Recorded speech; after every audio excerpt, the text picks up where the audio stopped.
Hello, welcome to my channel. I'm your Chinese friend.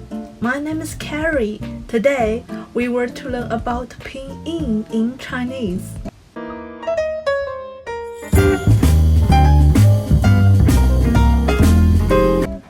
What is Pinyin in Chinese?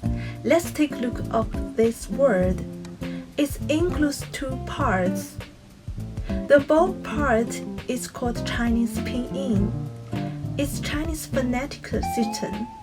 It's tool to learn Chinese characters.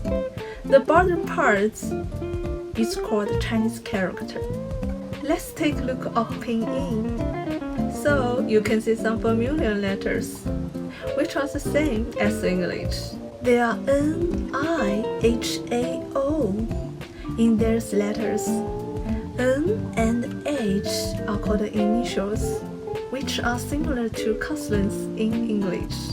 Even the pronunciation of them are similar, so it will be easy for you to learn. And then I, A, O are called finals.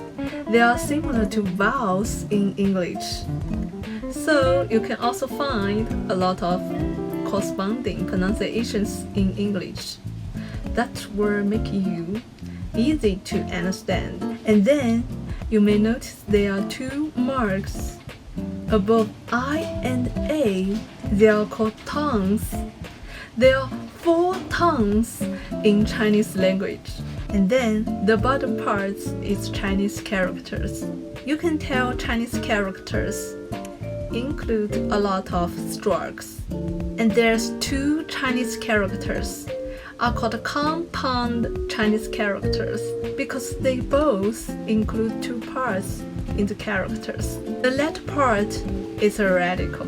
Most of the characters, the radical indicates the mean. I will give you more example when we learn Chinese characters.